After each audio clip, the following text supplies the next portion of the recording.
All right, let's talk about periodontal disease development.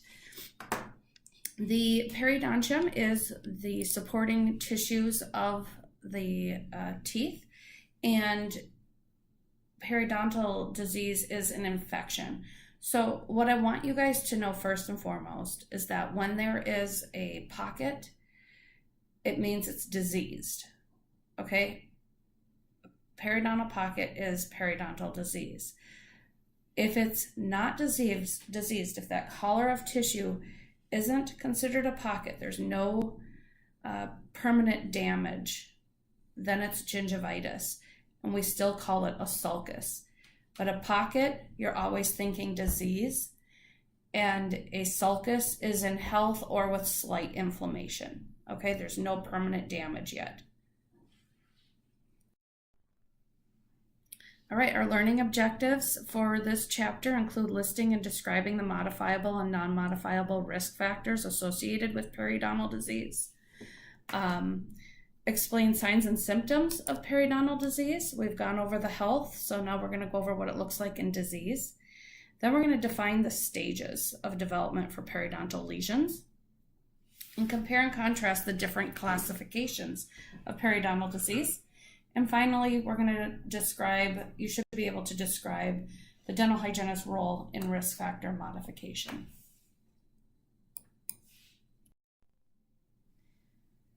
There's been significant research on the association between periodontal disease or periodontal infections and a number of systemic diseases and conditions in recent years. So we're looking at adverse pregnancy outcomes, respiratory disease, kidney disease, rheumatoid arthritis, obesity, cognitive impairment, osteoporosis, and then most recently, just as I'm recording this, just in the last few weeks, it's been associated with Alzheimer's disease. But despite the association, periodontal disease has not been shown to be a causative factor in these conditions.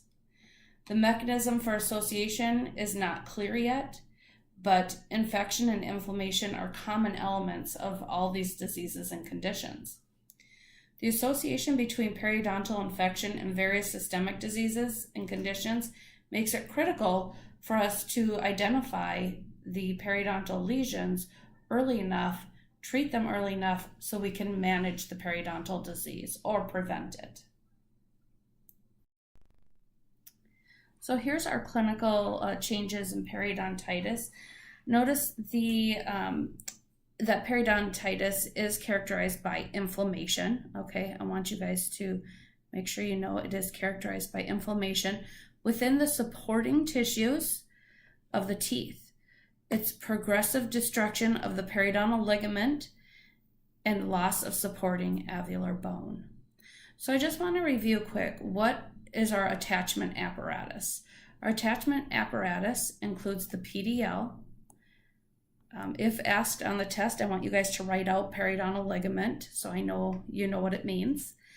And then on either side of that periodontal ligament, we have bone and cementum. Okay, so this is our attachment apparatus. All right, so this is starting to be destroyed, and so therefore the tooth is lacking the support of the bone.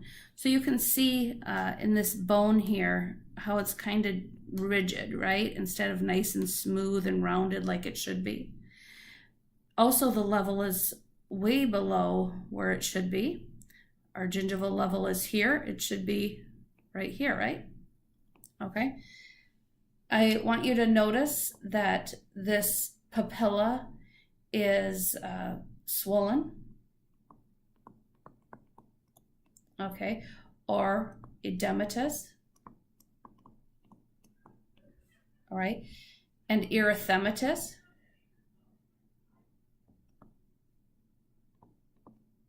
which means what? That it's red, okay? This marginal gingiva, or free gingiva is another word for it,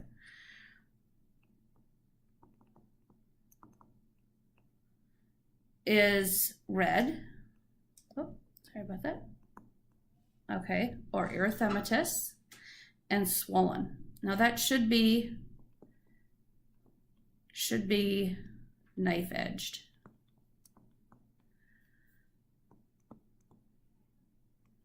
Okay, so knife edge means it's coming up nice and flush against the tooth. It peaks. Here's our tooth. Okay. There we go. More the crown of the tooth. Color the tooth in here. But our gingiva is coming up nice against the tooth. Okay?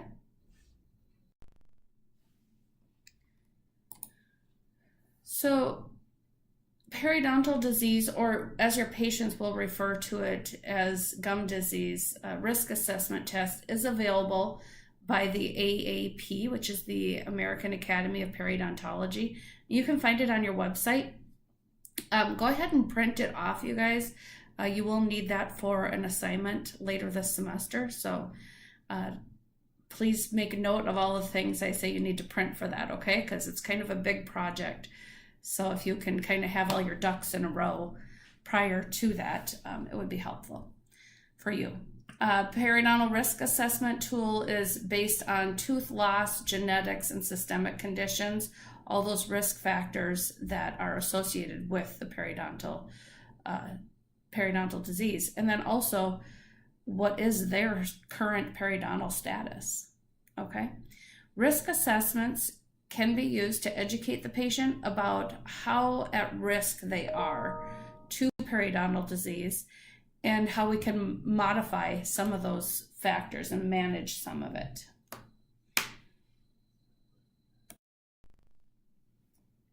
Microorganisms in the form of biofilm are the primary etiologic agents of periodontal disease. The type of organism shifts to the gram-negative anaerobic as it proceeds down into the sulcus, right? And that includes the Porphyromonas gingivalis and the Tannarella forsythia with the initiation of the initial periodontal disease. Then it starts to get a little more aggressive, and that becomes, I always, Aggregatobacter, Acetomacetamcomitans, otherwise known as AA, okay? Those are associated with aggressive forms. So it's kind of in the name. So aggressive, all right? And what happens is that then we have these motile rods and spirochetes, and they're becoming really prominent in the diseased pocket versus the healthy sulcus. Okay, so I want you guys to, again, I'm going to keep emphasizing, it's only called a pocket if it's diseased. Okay, if it's not diseased, then it is a sulcus.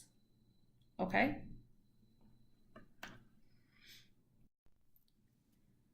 Identification of risk factors for periodontal diseases can provide significant insight into assessment and care planning for an individual patient. The various periodontal pathogenic microorganisms don't affect all people with the same degree of severity. So it's important for us to know that while one person may have the bacteria and, or two people have the bacteria, one may react to the bacteria poorly and one's body may be able to fight it off. So we need to look at the different risk factors. What is the probability that the patient is going to get it? What's going to put them at a high risk? We never want to say it's going to cause it, because they may do all these things and still not get it. So still have a lot to figure out about the body. So number one is tobacco use. The evidence provides strong support for the risk of developing periodontal disease and attachment loss as a result of smoking. The odds for developing periodontal disease in people who smoke ranges from 3 to 7 times higher than that in a non-smoker. More than 40% of cases of periodontitis are a result of cigarette smoking. So that's a huge risk factor. And that's because it's constricting those blood vessels. Smoking is a vasoconstrictor. Periodontal treatment may be less effective in smokers than those who don't smoke. Using the smokeless tobacco products, users of smokeless tobacco products experience oral effects, including predisposition to oral cancer, periodontal lesions with severe recession, and clinical attachment loss. Okay, now let's talk about our diabetes.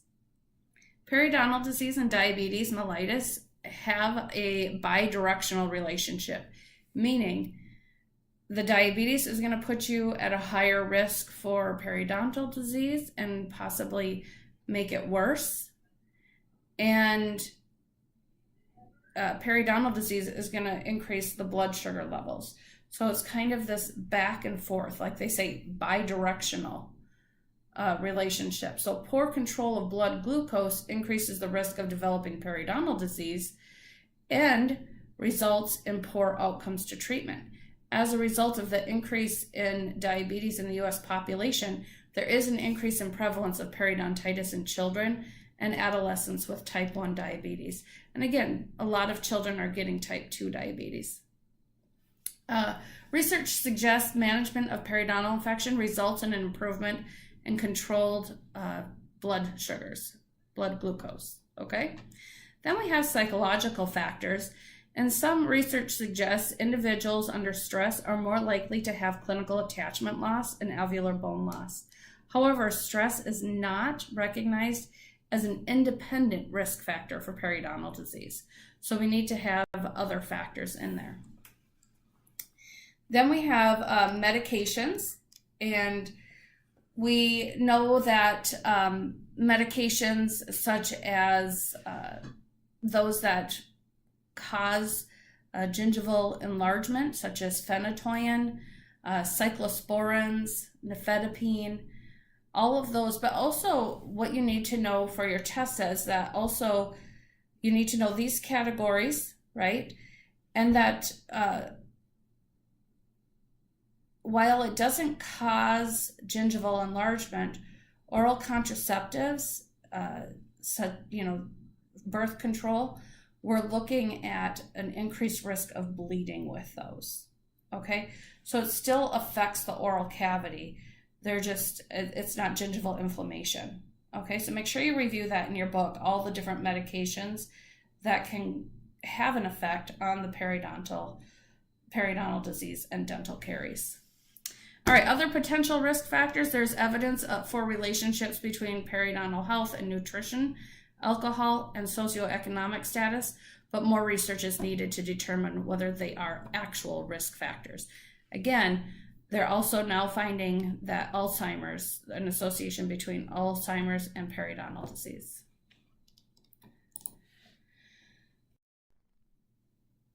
Okay, here's a picture of some bone loss in a smoker. This is a 58-year-old female cigarette smoker of 20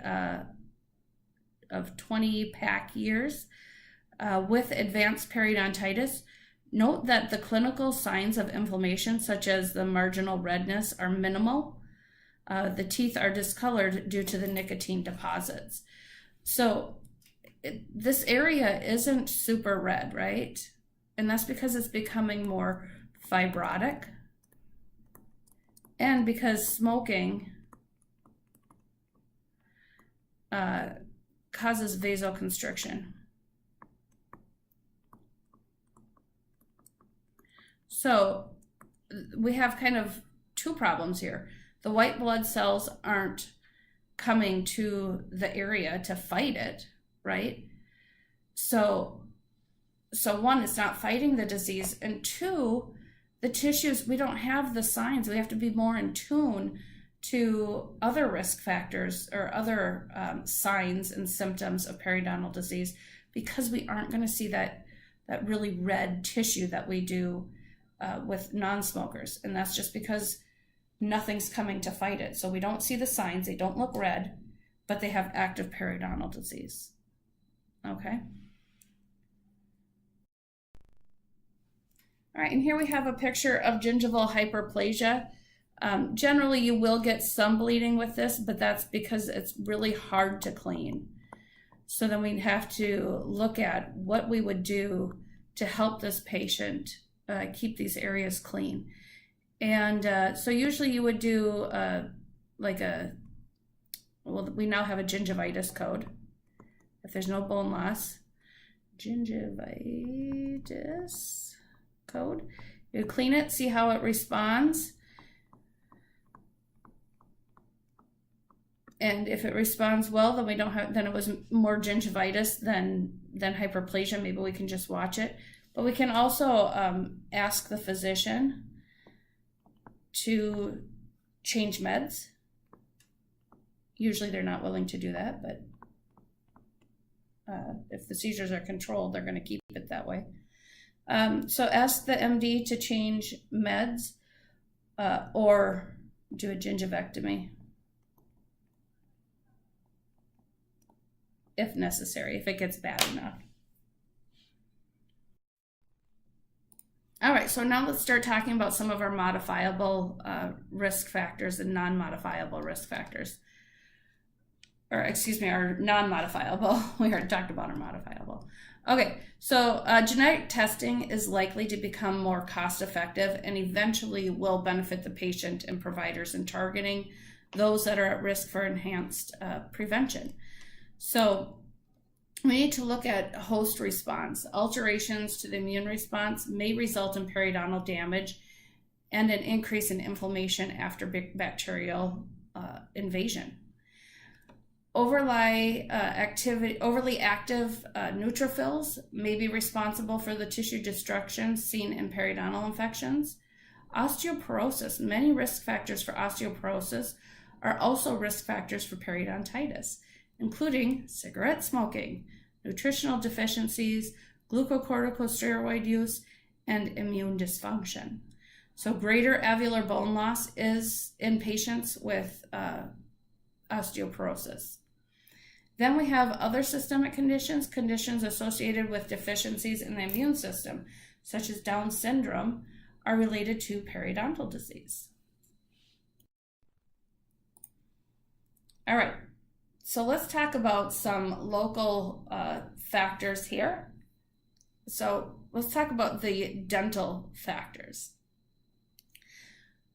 Tooth surface irregularities, pellicle and biofilm microorganisms attach to the defective or rough surfaces, including pits and fissures, cracks in the teeth, calculus that's already adhered to the tooth, exposed altered cementum with irregularities. Remember, it's not quite as smooth as enamel. Demineralization and cavitated dental caries.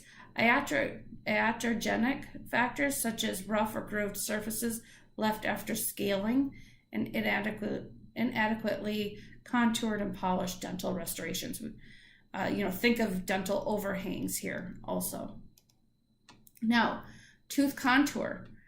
Altered shape may interfere with oral self-care mechanisms. So when you think of the congenital abnormalities, extra missing cusp, bell-shaped, with a prominent facial or lingual contour, where that height of contour is closer to the gingiva when it's not supposed to be.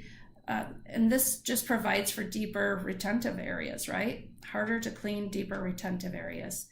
And then teeth with flattened proximal surfaces. They might have an open contact or a wedge in between, catching food. Areas of erosion and abrasion, caries lesions, heavy calculus deposits, and then over and under contoured or overhang restorations. Then we think about the tooth positioning. Crowded or overlapped teeth, or if a tooth is rotated, you aren't going to have the proper contact, right? Deep anterior overbite, mandibular teeth that are force food particles against the maxillary lingual surface. Tooth adjacent to edentulous areas are inclined to migrate or tip a little bit. Opposing tooth missing, the lower tooth may the opposite tooth may what we say hyper extrude, okay, where it's hyper erupting because there's nothing opposing it, keeping it in place. Lack of function of the teeth, okay, decreases their effectiveness, such as an open bite, which you can see in this picture here. See how they're biting on their back teeth here, but this is all open when they're biting together. And then, well, let's keep moving on here. Then we're also looking at open spaces, open contacts, okay? So defective contact, the restoration margin is faulty and the contact area is missing or improperly located or unnaturally wide, okay? So you can see that here, unnaturally wide, okay? Then we have inclined tooth with irregular margin or ridges, and you can see this little overhang here. Here is where the tooth is tipped a little bit and that embrasure space isn't quite what it's supposed to be. So it's not going to push it's not going to be a spillway. It's not going to push the teeth and the food in the right direction. And then here we have a poor papilla, okay, a lack of papilla there. And that's also going to attract food. Here we have our overhang. You can see that right there. And you as a hygienist, if it's a mild overhang, can go in and remove that. We have special instruments, and you'll learn that in dental materials. All right, then we have dental prosthesis. Orthodontic appliances provide retentive areas. Fixed partial dentures with deficient margins of an abutment tooth. Abutment tooth is where it's attached, okay? So that can, anytime you have an appliance or something that's not natural in your teeth, it gives it a margin for bacteria to adhere to. That's pretty much what all of this is saying.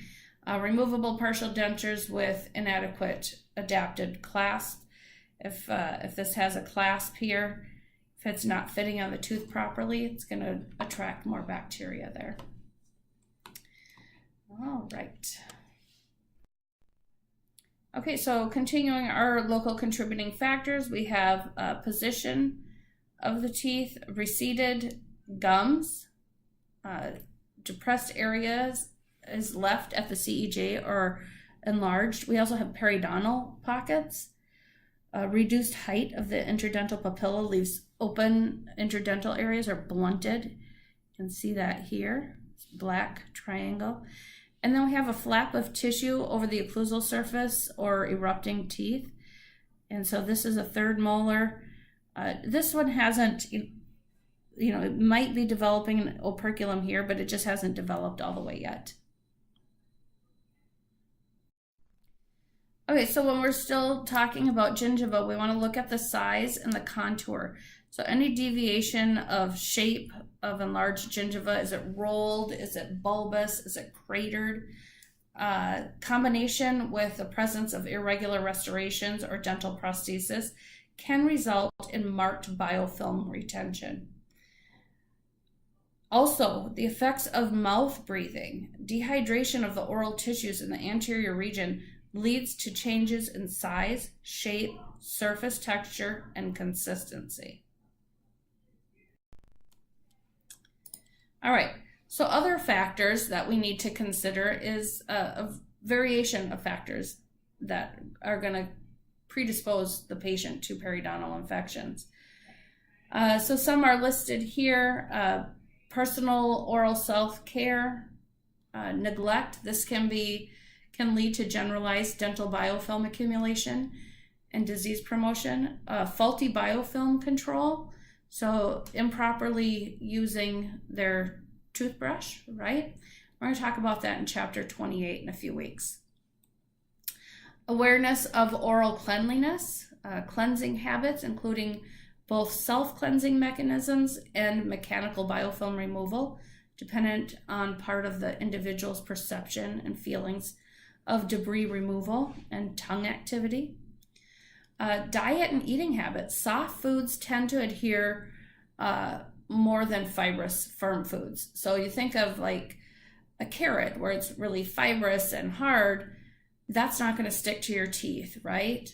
But soft foods are going to adhere, are going to stick a little bit more. Then carcinogenic food selections, things that are high in acid, high in sugar. Masticatory deficiencies, limit the diet selection. Missing teeth, ill-fitting partials and dentures, various occlusal deficiencies, alter the diet selection and eating habits.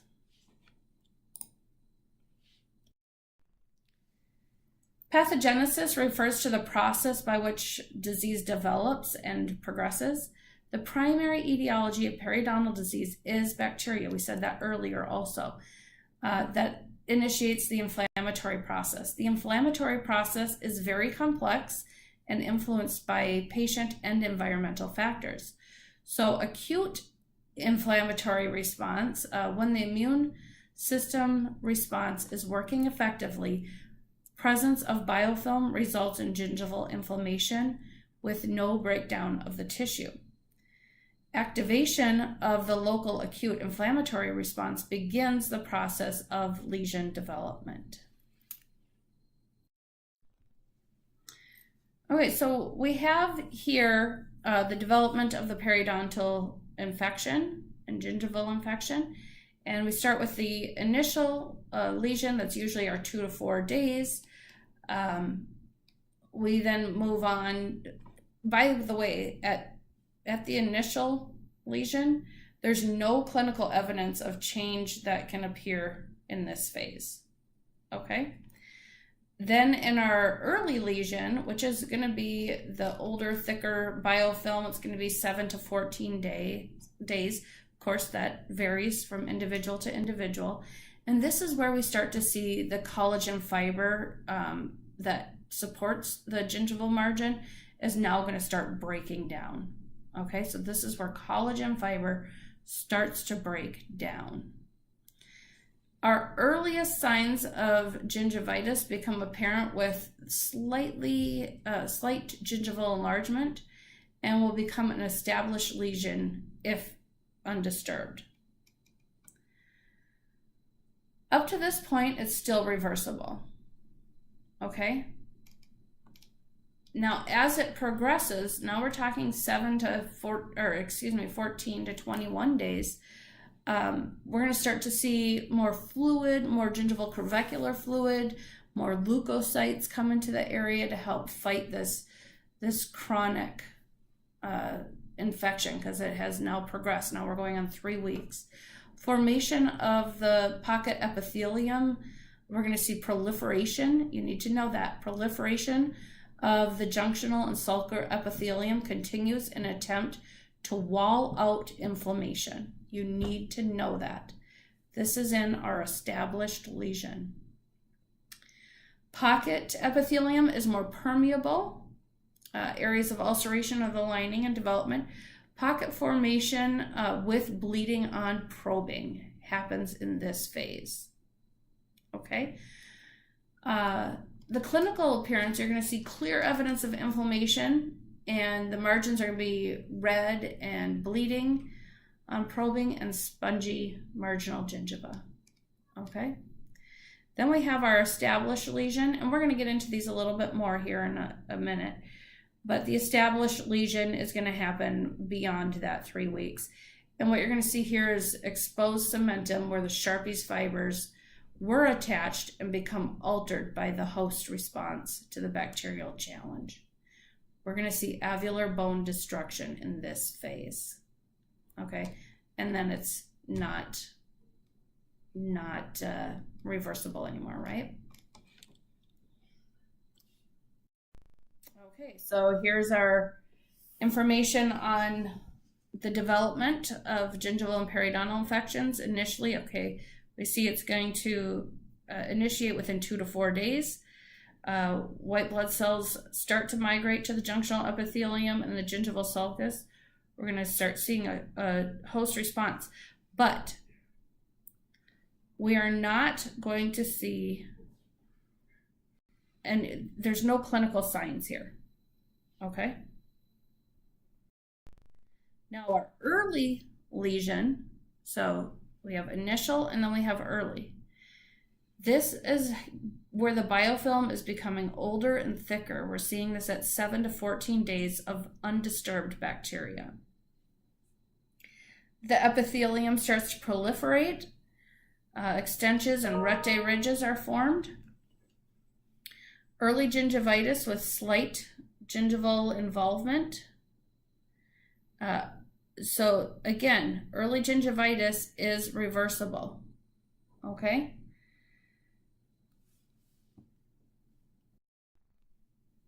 The established lesion, this is the formation of pocket. Notice how we say pocket, not sulcus epithelium. Now we're talking pocket epithelium.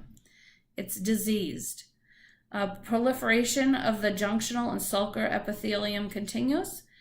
An attempt to wall out the inflammation is right here. Okay? Ulceration of the lining of the epithelium develops. All right?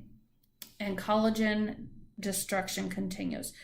Make sure you go through your worksheet for chapter 19, okay? There's some matching on there. The established lesion continued. It happens for extended periods of time. We kind of get this, these waves of active infection and then inactive infection. And this is looking like it is an active infection. Clinical appearance, you're going to see evidence of inflammation that's present. Marginal redness, you can see that here. Bleeding on probing, you can see that here. It doesn't always bleed immediately. You have to always go back a few seconds later and look. And then later becomes chronic and fibrotic.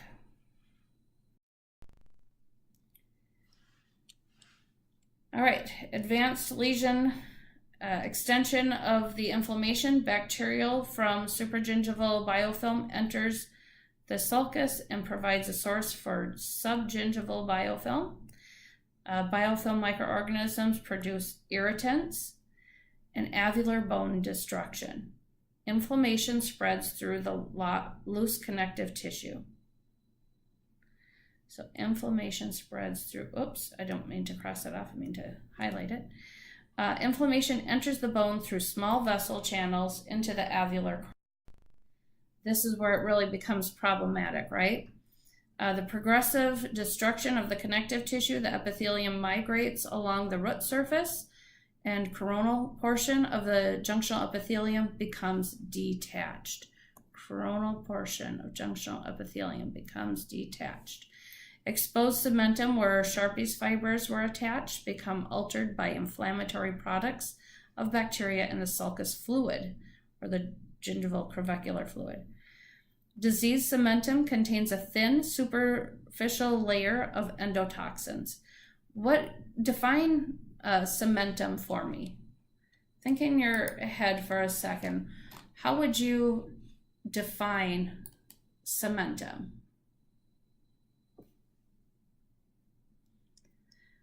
The way I want you to define it is as a thin layer of connective tissue.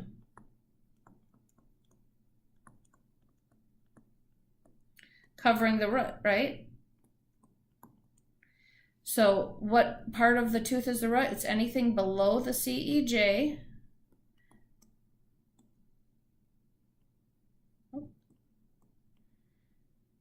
All the way down to the apical foramina. Okay? So I want to make sure that you know that definition. What is cementum? Think about that. It is connective tissue. It's covering that entire root. Okay.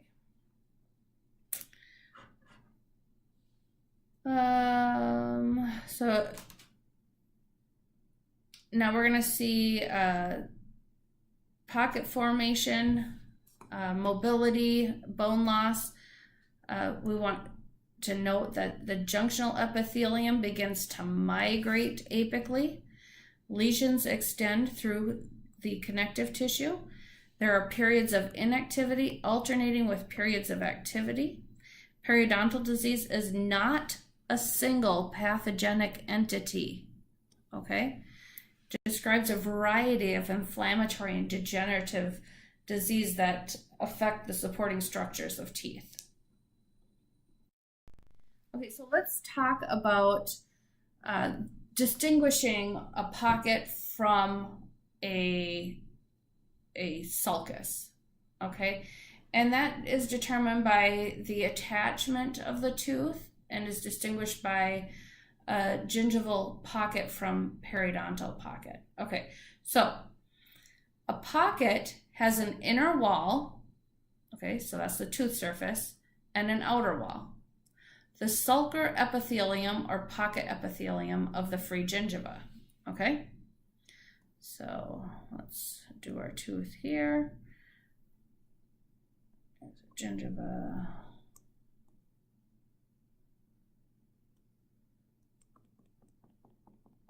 Okay. So here we have our tooth. This is the inner wall, is the tooth.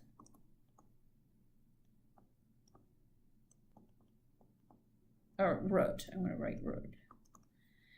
And then the outer wall is going to be our sulcar epithelium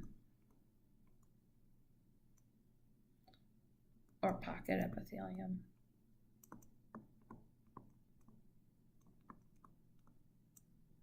Okay, the base of the pocket is the coronal margin of the attached periodontal tissues. So let's say it's attaching right here. The most coronal part, so the part towards the tooth, okay, is the base of our pocket.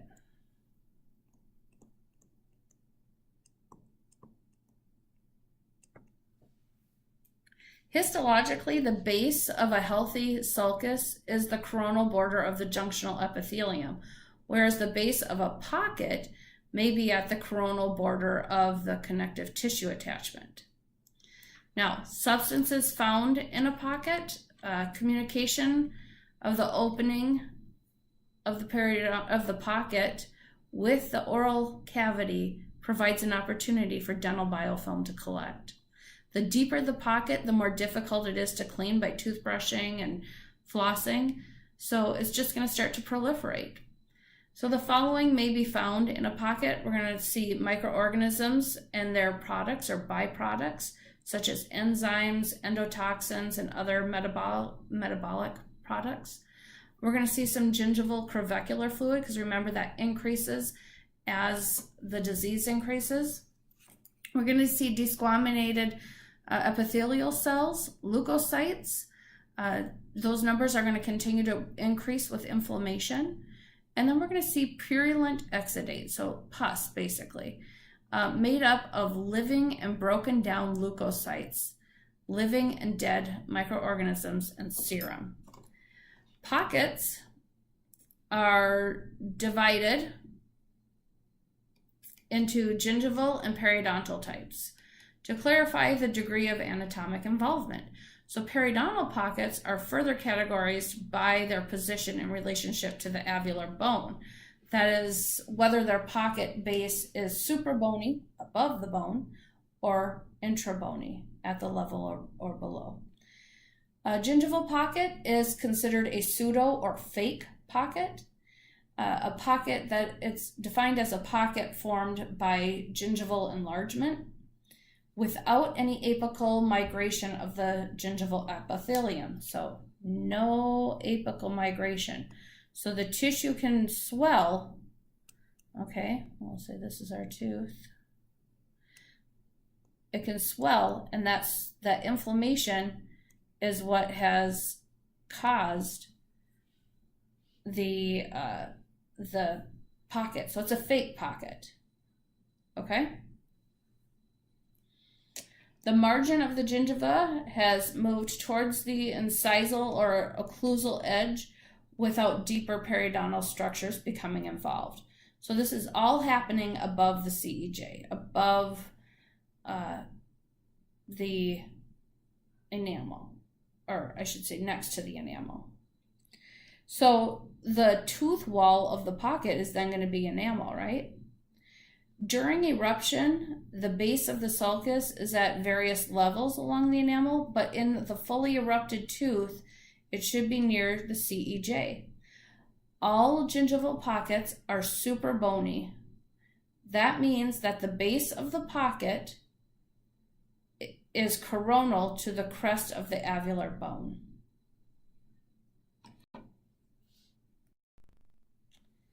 Okay, so this is what I want you to get. The definition of a periodontal pocket is that it is diseased or degenerated, caused by the apical migration of the junctional epithelium. So now it's next to cementum instead of being at the CEJ, right? The attachment apparatus are now involved. That's the cementum, the PDL, and the bone.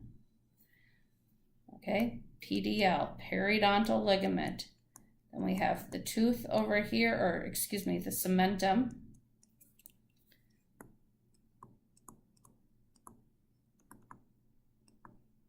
And the bone over here. And that PDL is connecting the two. The tooth wall of the pocket is now cementum, or partially cementum and partially enamel. The base of the pocket is on the cementum at the level of the attached periodontal tissues. Periodontal pockets, again, may be superbony or intrabony. Superbony, the pocket in which the base of the pocket, okay, so let's talk about this, okay? So now we're down here. The base of the pocket is going to be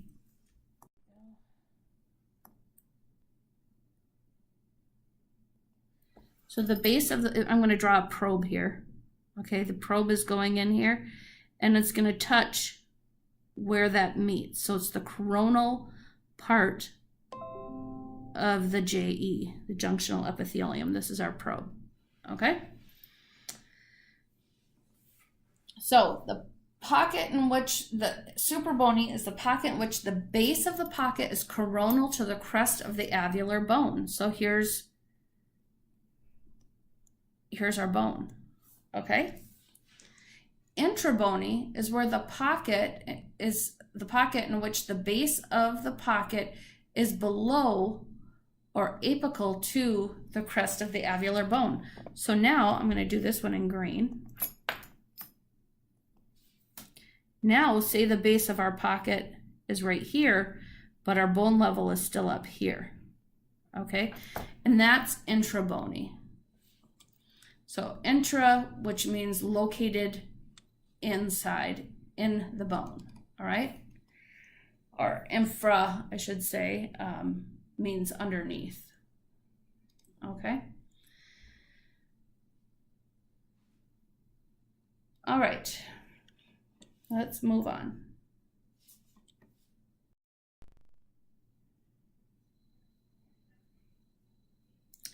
So here you can see the relationship between all of these. This would be our infra or intra.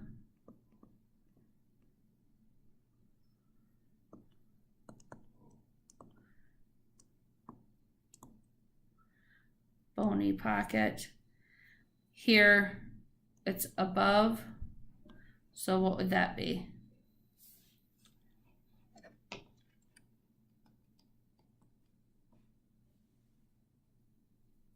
Sorry, I'm trying to get my blue pen here. Ugh. This is going to be supra, right?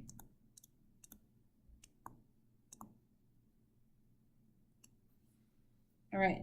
And then this, I guess it does say it here.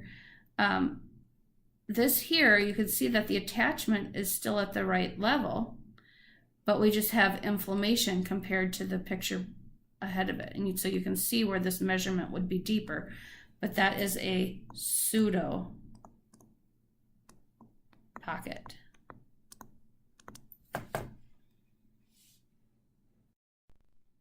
Okay, so here's just another summary of it, just to bring it home here.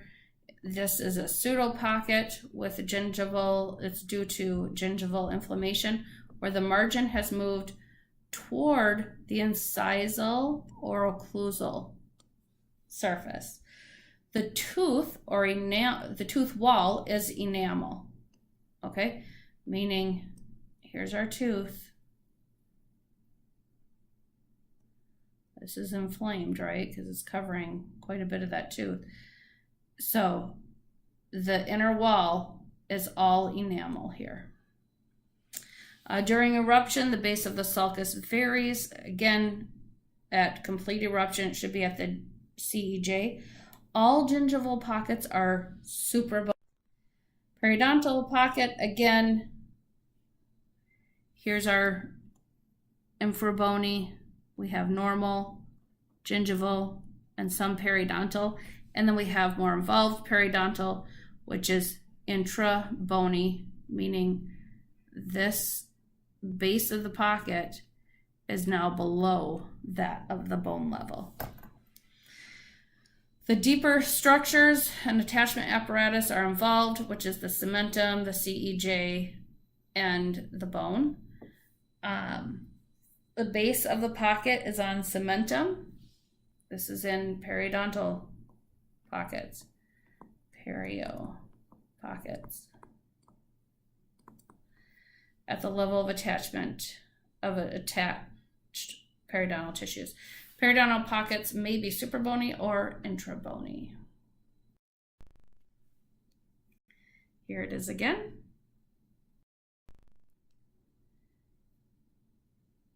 So I just want to quick go over what the causes are for the periodontal pockets and gingival pockets. And again, that's surface defects such as cracks and grooves. Demineralization causes a rough surface.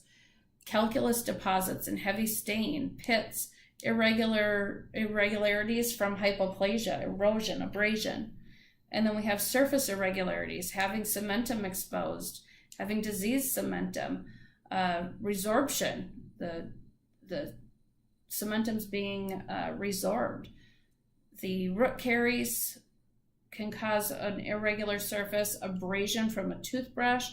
Calculus is going to be rough. So anything that may be rough or irregular. Okay. Let's move on to our tooth surface pocket wall. And that is where the sulcus or pocket has a gingival side and a tooth side. So in gingival pockets, again, it is the enamel. Whereas in periodontal pockets, the tooth surface wall is either cementum or a combination of cementum and enamel. The position of the periodontal attachment and gingival margin determine whether the tooth surface wall is cementum or enamel. Pockets may be the same depth when measured with a probe, but because of the location of the attachment on the tooth, one may be periodontal and one may be gingival.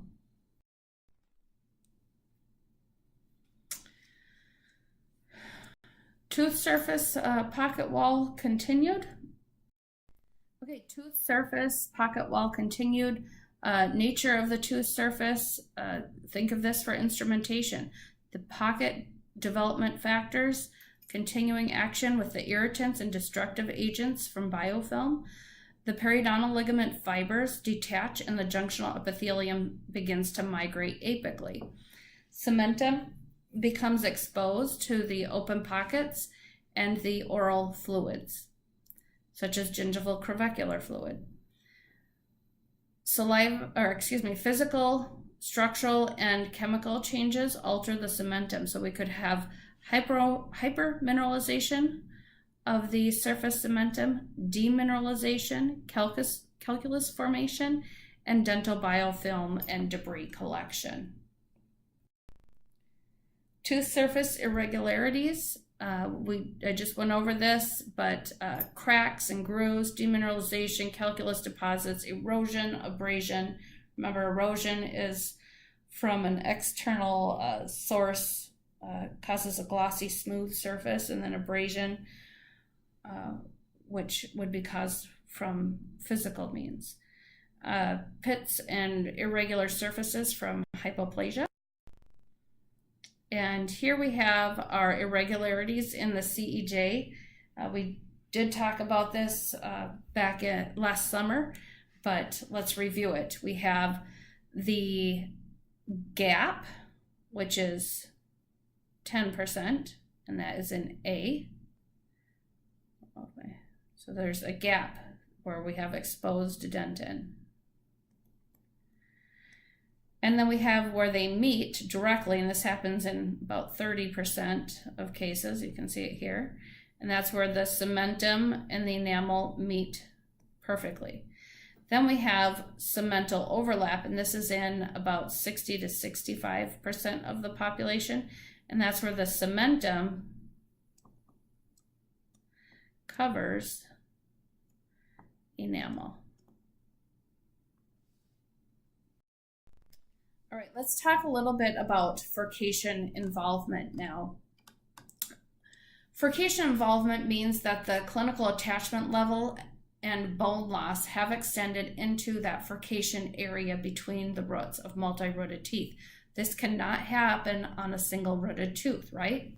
The presence of furcation involvement increases the risk of tooth loss because it's so hard and so difficult to remove biofilm and calculus from the furcation area for both us and for the patient on their daily home care. So what are we going to see clinically? When the gingiva over the furcation has not receded, the following may be seen. The furcation is covered by the periodontal pocket wall.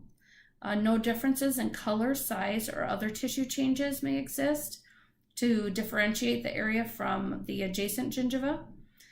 But when color changes do exist, they provide clues to guide for further examination. A radiolucency in the furcation area may be noted on the radiographs. So you can often see them on the radiographs almost before you can see them in person. When the gingiva over the molar furcation is receded, the root division may be seen directly, and that's a grade 4. We'll talk about the grades here in a little bit. So how do we detect it? We detect this by using our probe. You're going to also check the mucogingival involvement. Remember, the mucogingival involvement is going to be, let me just draw really quick here. Here's our gingival groove, right? Free gingival groove. Here's our attached gingiva. And then you get this mucobuccal, it's actually probably more up here. This mucogingival junction, excuse me.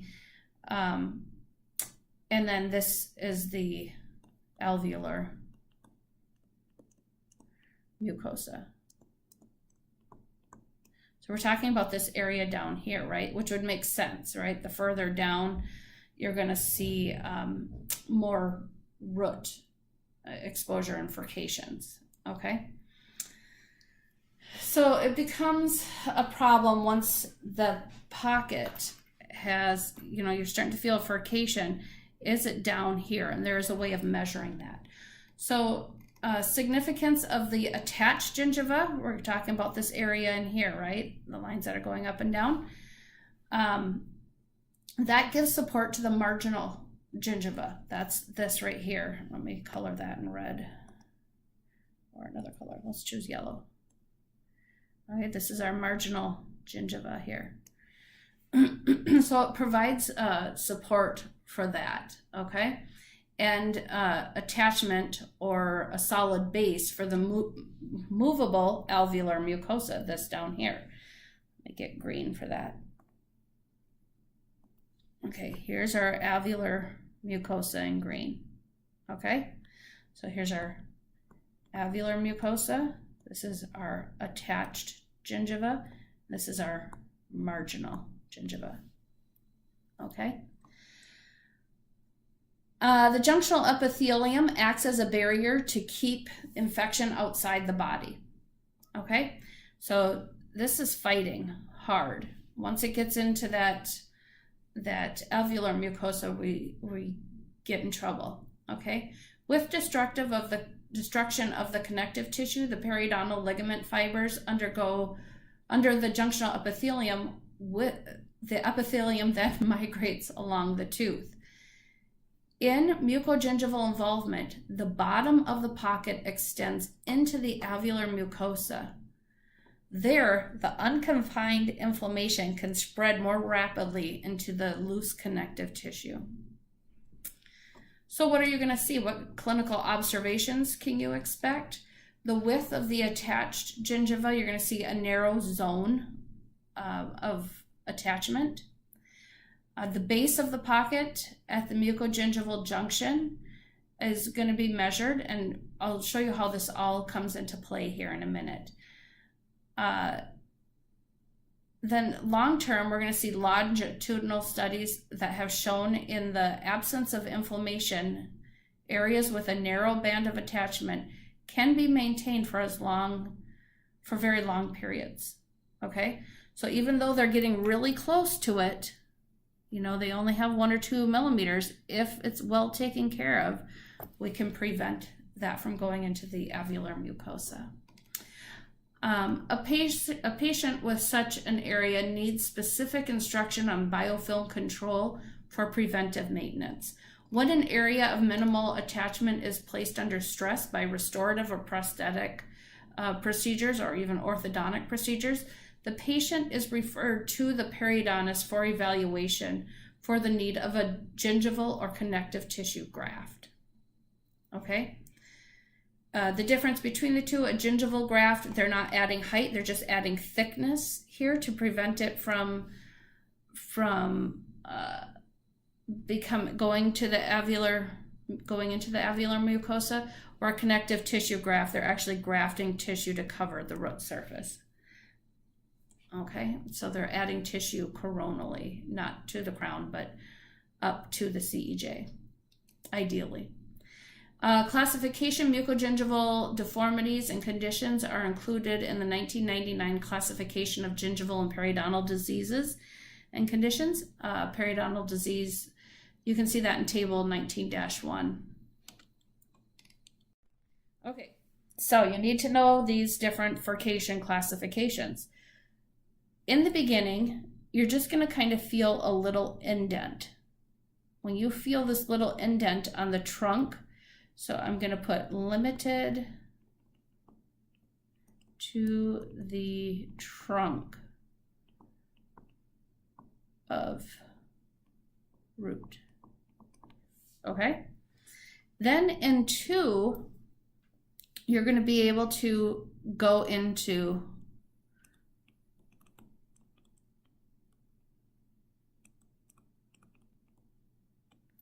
the furcation. Okay, it can be probed, but not all the way through, but not through and through.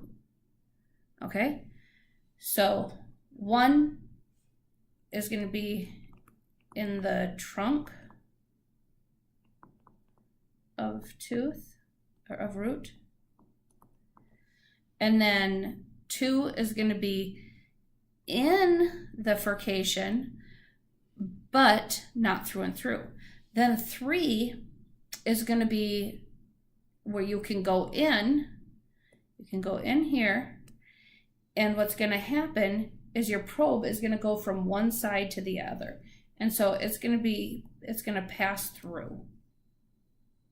But it's still covered by gingiva. So you're doing this blind, okay? Think of 3 blind mice, all right? Furcation class 3, you're going through and through blind. Now, 4 is going to be clinical exposure from the gingival recession. So now the gingiva is down here, and you can go through and through. So it's just like a 3. You can go through and through, but you're not blind. Okay? You can actually like wave to your neighbor on the other side, all right? So here's just another explanation of the furcations. And pay attention to where they're calling each of these locations. Okay, this is going to be found on the buccal area. Okay, this is a maxillary tooth. So your buccal furcation is going to hit that palatal root. Okay, and then your mesial furcation is going to go in between the mesial buccal root and the lingual or palatal root. And your distal furcation is going to be here, and it's going to go between your distal buccal root and the palatal or lingual root. Where on the mandibular teeth, when there's only two roots on a molar, you have your buccal is going towards the lingual and lingual is going towards the buccal. You're measuring it on the lingual side.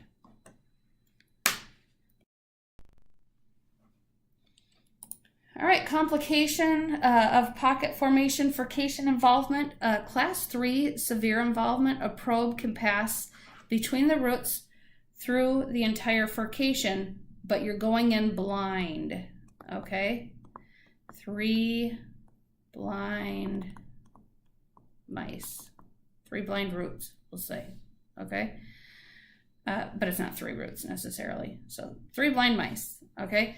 Class 4 is the same as class 3, only you can see through that furcation, okay? So you can, like here, you can see through it. If this were a class 3, the gingiva would be up here, but your probe would still be able to go down into that area. So go ahead and watch this YouTube video. It will be extremely helpful for you guys. All right, calculus in the furcation area. We will be going through that in advanced instrumentation because it's obviously going to play a crucial role in disease progression. So this extracted molar has mineralized deposits in the furcation. You can see here, there's calculus left in there. Once disease progresses into the furcation area, access for biofilm removal becomes very difficult. All right, mucogingival involvement exists when the pocket extends to or beyond the mucogingival junction into the alveolar mucosa. There's no attached gingiva in the area, okay? So here's, let's see here. Here's some involvement. Here's our mucogingival junction is here, and they're into it, okay? Mucogingival involvement, significance of attached gingiva.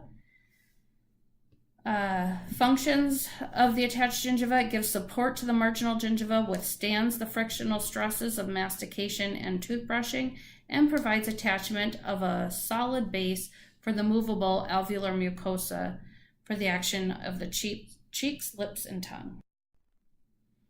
Barriers to passage of inflammation. Without attachment, inflammation from a pocket area can extend to the alveolar mucosa. The junctional epithelium acts as a barrier to keep infection outside the body. With destruction, a pocket is created. The mucogingival involvement, infection can spread. With mucogingival involvement, infection can spread more rapidly in that loose connective tissue. Again, you can see it down here. Okay, so let's go on to how you measure a defect. So the probe that you'll be using, there's multiple different ones, but the one you're going to be using, I'm actually going to draw it a little different here, is going to be, you're going to have a silver band, and then this would be the black. So you have these, it's color banded. Silver, black, silver, black, silver, black. And each of these represents 3 millimeters. Okay, so it's a little harder to read, but this is 3.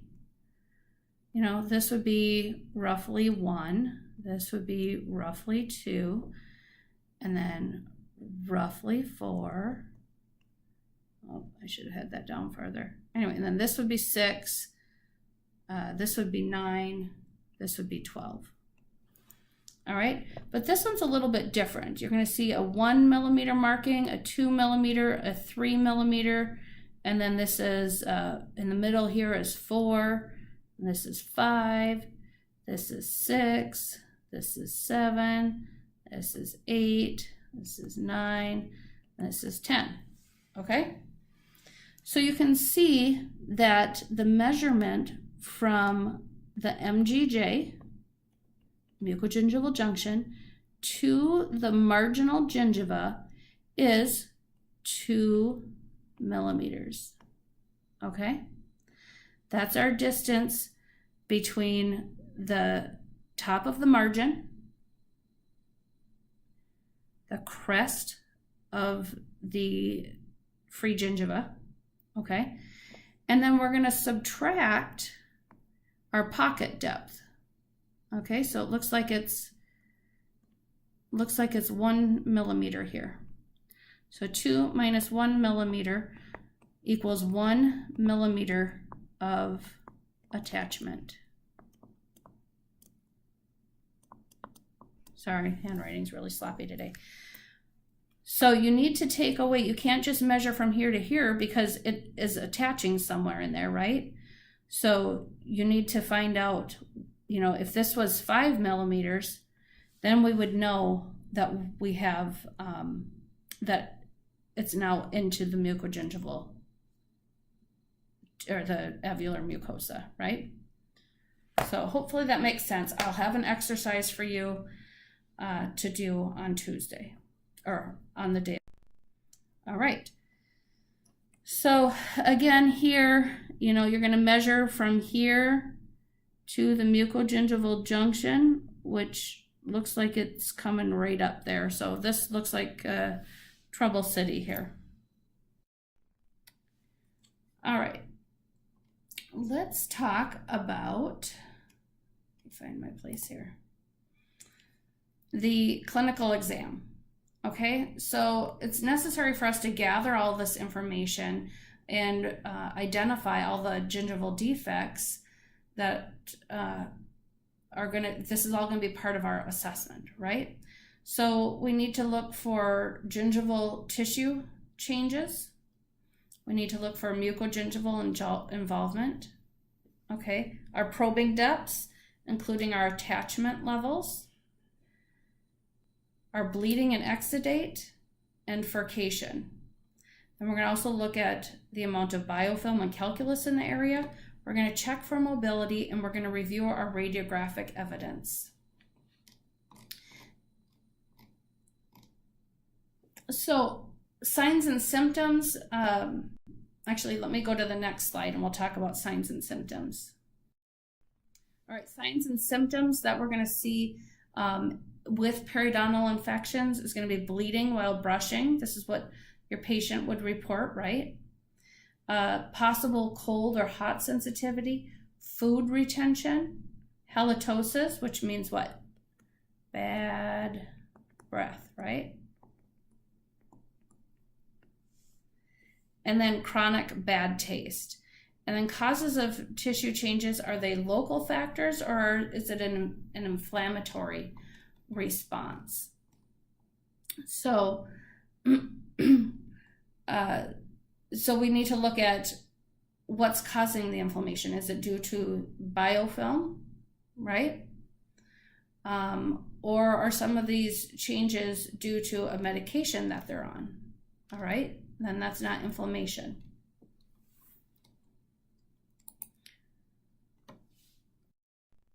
All right, now let's go into our descriptive terminology. So generalized is always going to be that which is greater than 30% of teeth or surfaces involved.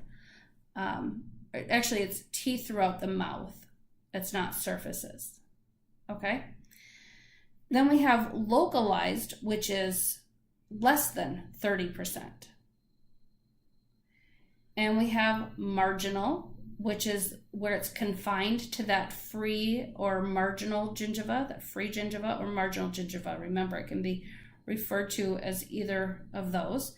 But when you say it's marginal, it means it's confined to that free gingiva. Okay?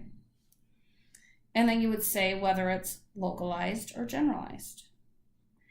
Papillary, that is changes that are involved in the papilla, but not the rest of the free gingiva.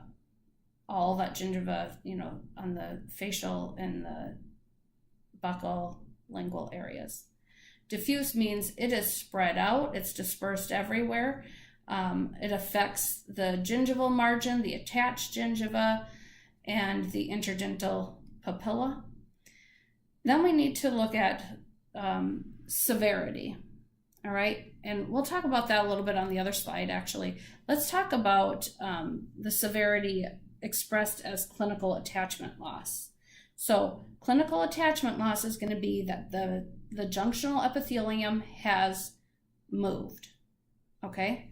The cal means there's been a change, all right?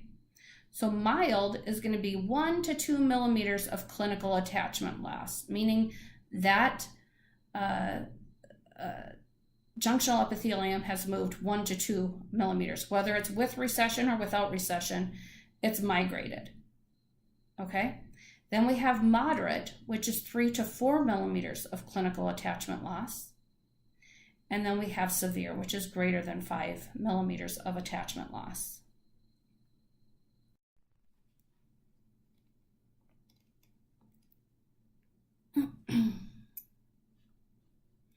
Okay, we talked about the severity, so now we're going to move on to early recognition. So obviously it's very important that we have a system of how we're going to measure all of this, and it's really important that we do measure all this, right, to prevent progression of the disease or to arrest it, right, to stop it. Arrest means stop. To arrest the disease, all right? So, but first we need to know the extent of the disease.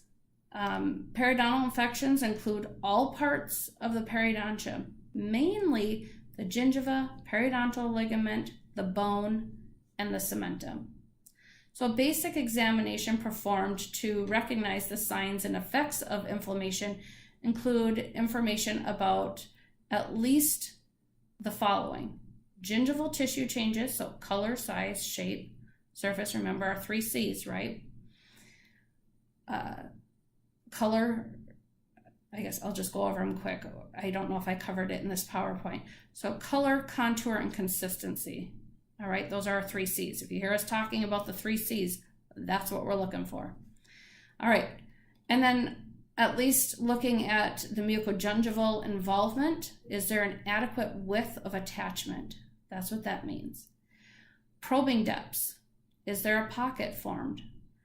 Is there bleeding? Are there furcations involved? Is there bacteria or calculus present in the pockets? Mobility. Are the teeth mobile? And is there any radiographic evidence? Okay. So signs and symptoms, again, we're going to see bleeding on probing. Symptoms, the patient may notice it feels that they're bleeding when they're brushing their teeth or bleeding with drool at night. Other possible symptoms of the patient, remember, symptoms are what the patient states, right? Signs are what we see. Sensitivity to hot and cold because their root surface is now exposed. It's not as good of a, cementum isn't as good of a thermo insulator, okay? Tenderness or discomfort while eating or pain after eating, chronic bad taste, malodor, anything like that, okay? And then causes of tissue change is just the disease is progressing. We're going to see changes in the color, size, shape, consistency, surface texture, bleeding, and exudate. To understand the changes that take place in the gingival tissue during the transition from health to disease, the clinician must understand the role of the biofilm, right? We talked about that in chapter 18, how it's progressing down into that pocket, becoming gram-negative anaerobes with spirochetes and all sorts of nasty bacteria in there, and the inflammatory response initiated by the body. When the products of the biofilm or byproducts of the biofilm, microorganisms can break down or cause breakdown of the intracellular substance of the sulcar epithelium, injurious agents can pass into the connective tissue where an inflammatory response is then initiated. An inflammatory response means that there's an increase in blood flow, increased permeability of the capillaries, so easier to cause infection, an increased collection of defense cells and tissue fluid. The changes produce the tissue alterations, such as in color, shape, size, and consistency, that are described in chapter 20. We'll talk about that. Actually, it might be even in this chapter. Descriptive terminology, again, make sure you know your diffuse, papillary, marginal, all right, and whether it's localized or systemic, or generalized, excuse me. Okay, so the patient history, clinical exam, radiographs, and other data are put together then to determine the initial diagnosis, which may range from early gingivitis to advanced periodontal involvement. Except in cases of advanced periodontitis, the need for additional treatment after initial non-surgical periodontal therapy or scaling or planing is rarely possible to predict. Reassessment of the treated tissues is built into the care plan. At the onset, the patient is given a clear understanding of the purpose of a reevaluation. So in this chapter, the classification of gingival and periodontal diseases is included. Local and systemic contributing and risk factors that affect the development of the gingival and periodontal infections are identified. And here they are.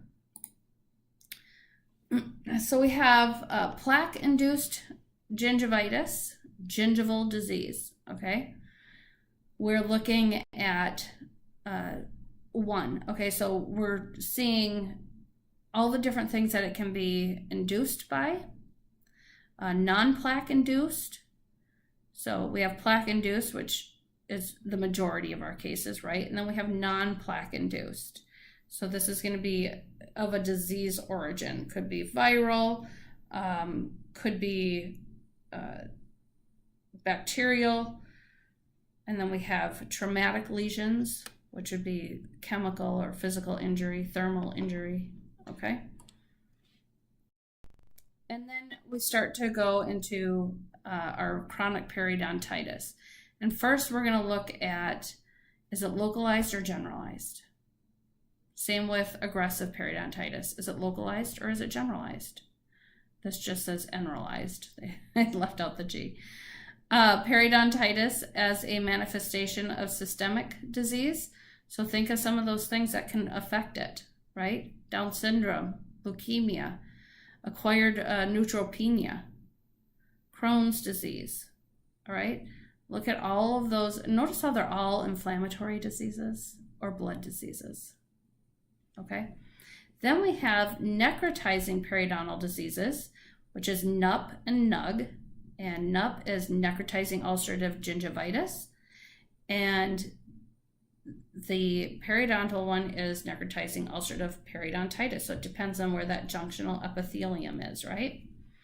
And then we have abscesses of the periodontium. It can be a gingival abscess, a periodontal abscess. It can be pericoronal, all right, around the crown of the tooth. Then we have periodontitis associated with endodontic lesions, such as like a fractured root. That can't be fixed. The tooth would need to be extracted. Then we have developmental or acquired deformities and conditions, such as localized tooth-related factors that modify or predispose to plaque.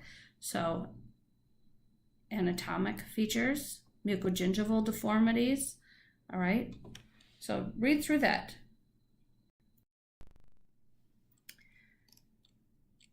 Now, when we look at documentation, we need to document everything that we find. All right, so how do we document this?